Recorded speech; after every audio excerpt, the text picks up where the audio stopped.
Welcome to Superior Officer Academy.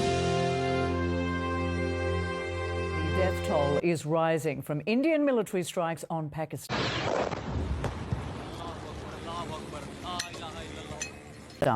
raising fears that two nuclear-armed rivals are moving closer to war.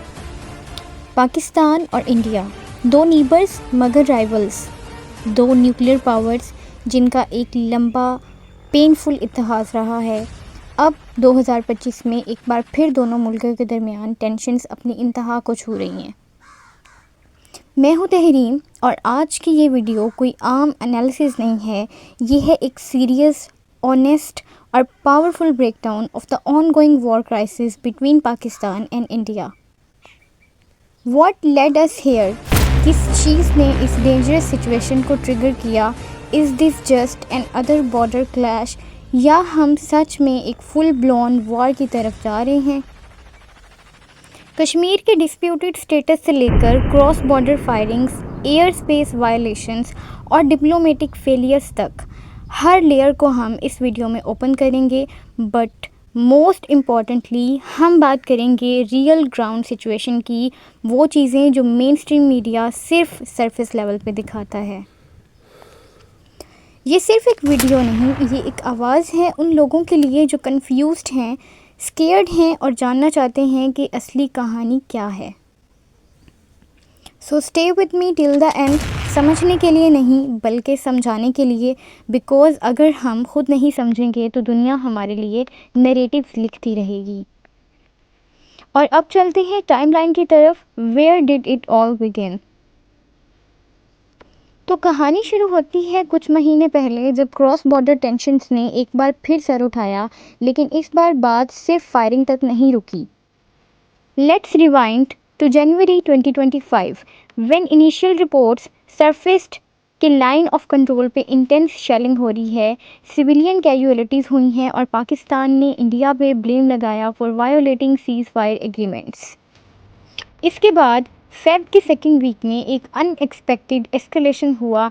Indian air force ने एक claimed surgical strike launch किया across the Neelam valley, जिसके जवाब में पाकिस्तान ने दिया with retaliatory air activity.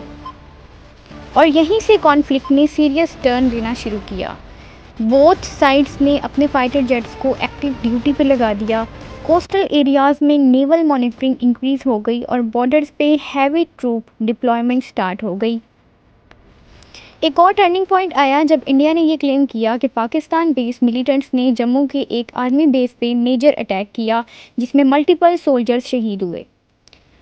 Pakistan ने इस एक्यूजेशन को रिजेक्ट किया, calling it a false flag operation meant to distract from India's internal political crisis.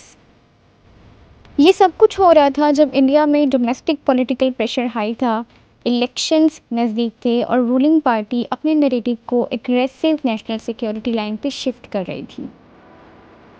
Meanwhile Pakistan में भी एंटी इंडिया प्रोटेस्ट इंटेंसिफाई हो रहे थे, पब्लिक सेंटिमेंट्स एंग्री था और गवर्नमेंट पे प्रेशर था कि वो रिस्पॉन्ड करें स्ट्रांगली।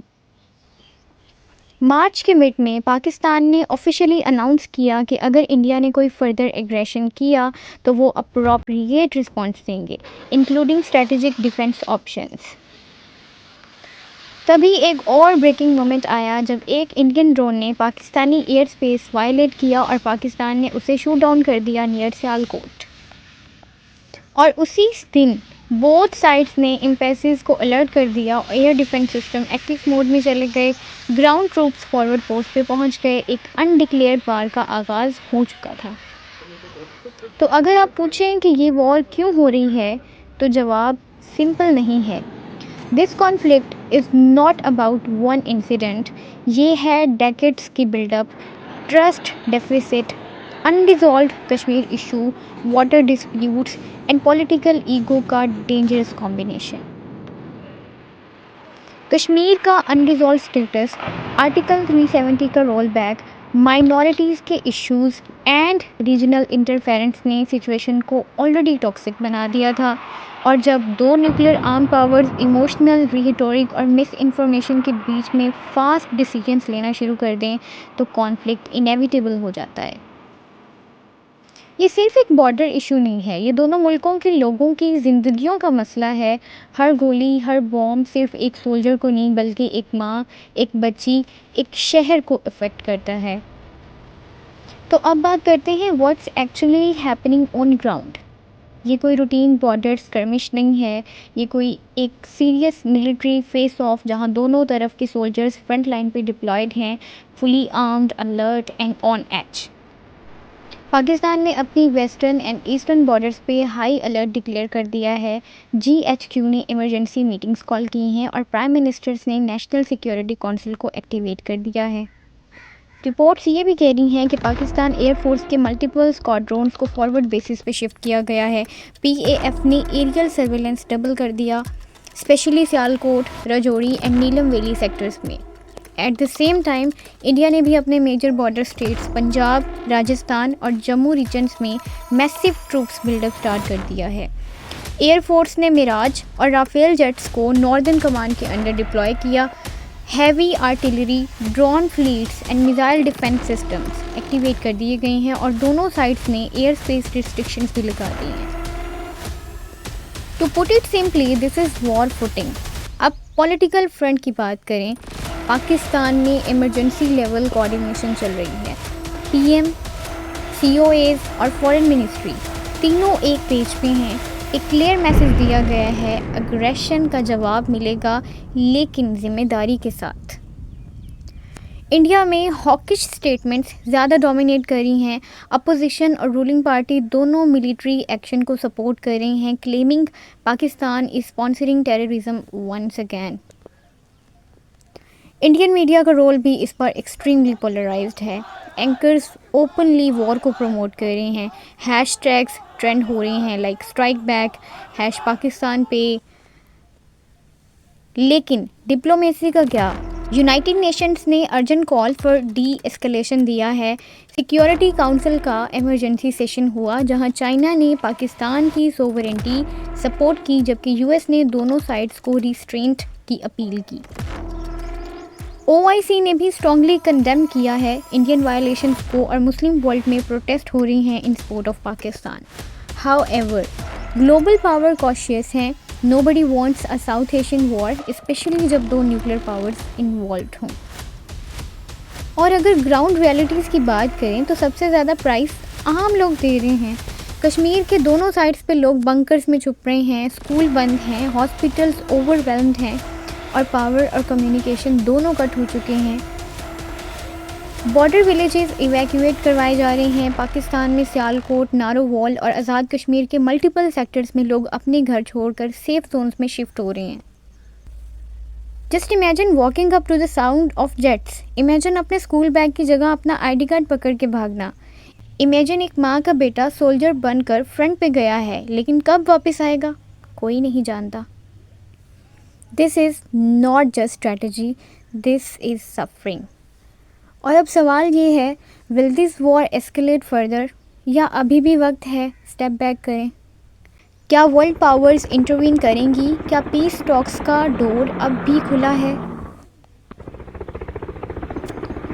जब दो न्यूक्लियर पावर्स वॉर के ब्रिंक पर होती हैं, दुनिया सिर्फ देखती नहीं रिएक्ट करती है। अक्रॉस द ग्लोब 24/7 मीडिया ने इस क्राइसिस को फ्लैश पॉइंट डिक्लेयर कर दिया है। बीबीसी ने हेडलाइन दिया, South Asia on the edge, India Pakistan tensions में स्पार्क ग्लोबल क्राइसिस। CNN के एनालिस्ट कह रहे हैं the risk of escalation is real, both sides have limited room for error. Al Jazeera और TRT जैसे मुस्लिम वर्ल्ड के platforms openly Pakistan के narrative को हाईलाइट कर रहे हैं, स्पेशली इंडियन अग्रेशन और कश्मीर वायलेशंस के हवाले से। ट्विटर, इंस्टाग्राम, यूट्यूब सब जगह एक डिजिटल बैटलफील्ड बन गया है। Hashtags like stand with Pakistan, save Kashmir, hashtag India strike backs trend कर रहे हैं। लेकिन जहां एक तरफ प्रो वॉर सेंटिमेंट्स वायरल हैं, वहीं पीस एक्टिविस्ट भी बोल रहे हैं stop this madness, war is never the answer. और जब हम पब्लिक सेंटिमेंट्स की बात करते हैं तो इस जंग का असल चेहरा सामने आता है। पाकिस्तान के हर शहर में लोग कंसर्न हैं, मॉस्क में दुआएं हो रही हैं या अल्लाह हमें अमन दे, ये आवाज़ हर कॉर्नर में सुनाई दे रही है। सोशल मीडिया पे वायरल हो रही एक वीडियो में एक कश्मीरी माँ कहती हैं, मुझे पॉलिटिक्स समझ नहीं आती, मुझे सिर्फ इतना पता है कि बॉम्ब गिरता है तो हमारी ज़िंदगी रुक जाती है। इंडिया में भी कुछ ऐसे ही हालात हैं। दिल्ली और मुंबई के स्टूडेंट्स ने एंटी वॉर प्रोटेस्ट किए हैं, डिमांडिंग पीस एंड डायलॉग, लेकिन उनकी आवाज़ अग्रेसिव नेशनलिज्म के नॉइस में दब जाती है। बोथ कंट्रीज़ के यूथ जो सबसे ज़्यादा इंटरनेट पे हैं वो कंफ्यूज्ड हैं, इमोशनल हैं और एंग्री हैं। एक पाकिस्तानी स्टूडेंट लिखता है, हम फाइट नहीं करना चाहते लेकिन अगर फोर्स्ड हुए हम रेडी हैं। एक इंडियन यूज़र ट्वीट करता है, स्ट्राइक नाउ फिनिश देम। और ऐसे में वो लोग जिन्होंने वॉर्स देखी हैं वो सिर्फ एक बात कर रहे हैं, don't celebrate war, war is not victory, it's pain in disguise. Global diplomacy भी एक्टिव हो चुकी है। चाइना ने ऑफिशियली अपील की है दोनों साइड्स को कि वो डायलॉग का रास्ता इख्तियार करें। रशिया ने भी मीडिएशन ऑफर की है। मीनवाइल टर्की ने पाकिस्तान का डिप्लोमेटिक सपोर्ट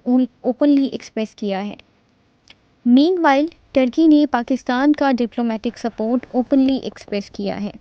यूएस का स्टांस अभी भी कॉशियस है। वो रीजनल अलाइज से कंसल्टेशन में बिजी है क्योंकि उनका कंसर्न ये है कि अगर ये कॉन्फ्लिक्ट न्यूक्लियर या रीजनल प्रॉक्सी वॉर में बदला तो कॉन्सिक्वेंसेस अनकंट्रोलेबल होंगे। यूनाइटेड नेशंस ने एक ह्यूमैनिटेरियन वार्निंग इशू की है। थाउजेंड्स लोग ऑलरेडी माइग्रेट कर रहे हैं बॉर्डर रीजन से। यूएनएचसीआर ने कश्मीर के अंदर रिलीफ सपोर्ट की ऑफ़र भी दे दी है। दुनिया रिएक्ट कर रही है, लोग प्रोटेस्ट कर रहे हैं, दुआ कर रहे हैं और न्यूज़ का हर अपडेट देख रहे हैं, लेकिन दोनों कंट्रीज़ के अंदर एक ही सवाल है, what now? Is this really worth it?